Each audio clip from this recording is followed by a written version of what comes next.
Sir, Arya Samaj और सनातन जो धर्म है, इनकी नीति में क्या मतभेद है जी? सर, आर्य समाज और सनातन धर्म, इनकी नीति में कोई मतभेद नहीं है। ये हमारा जो देश है, जिसको हम आज भारतवर्ष या इंडिया कहते हैं, ये कभी आर्यव्रत देश था। संसार के अंदर प्रकृति की जब उत्पत्ति हुई, मनुष्य मात्र जब जमीन के ऊपर आया 1,96,08,53,122 वर्ष पहले, तो वैदिक काल था वो।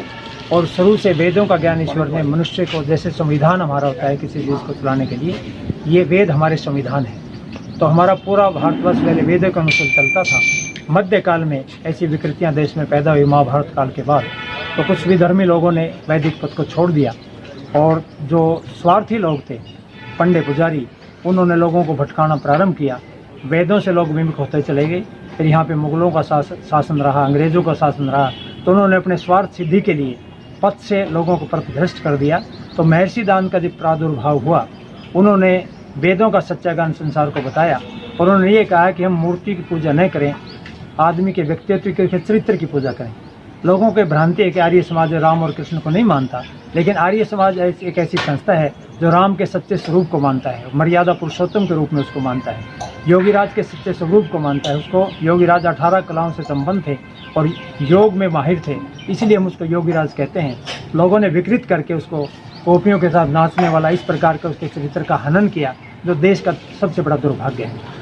4 वर्णों के बारे में क्या विचार है जी आपके? 4 वर्ण, मनु महाराज हमारे बहुत बड़े ऋषि हुए हैं वैदिक परंपरा के। 4 वर्ण का ब्राह्मण, क्षत्रिय, वैश्य और शूद्र, इन वर्णों को हम काम के आधार पर बांटते हैं। जो आदमी वेद विद्या का अध्ययन करता है, शिक्षा देता है, उसको हम ब्राह्मण कहते हैं। और जो क्षत्रिय है, देश की रक्षा करता है, तो वो किसी जाति से हो, उसको क्षत्रिय कहते हैं। और वैश्य जो खेती करता है, व्यापार करता है, लोगों का पेट भरता है, उसको वैश्य कहते हैं। और शूद्र जो पढ़ नहीं लिख नहीं पाता, लेकिन तीनों वर्णों की जो सेवा करता है बगैर स्वार्थ के किसी के, उसको हम शूद्र के नाम से पुकारते हैं। शूद्र का मतलब नीच नहीं होता, शूद्र का मतलब होता है जो आदमी पढ़ नहीं पाता, जिसकी बुद्धि पढ़ाई में नहीं चलती, दूसरे काम में नहीं चलती। तो मनु महाराज ने वर्ण व्यवस्था काम के आधार पर, इसको डिवीजन ऑफ लेबर कहते हैं।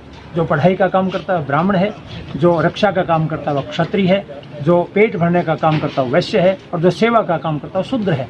हमारे स्वार्थी लोगों ने इसको जाति के आधार पर बांट दिया। मनुष्य जब पैदा होता है, तो पैदा होते समय हर आदमी शूद्र होता है, माँ के गर्भ से निकलते हैं, शुद्ध अवस्था में निकलते हैं, कोई सफाई हमारी नहीं होती, तो आदमी काम से ब्राह्मण, क्षत्रिय और वैश्य बनता है। हमारी विडंबना यह है कि ब्राह्मण लोगों ने, जो स्वार्थी लोग थे, उन्होंने जाति पाति का जहर देश के अंदर फैला दिया।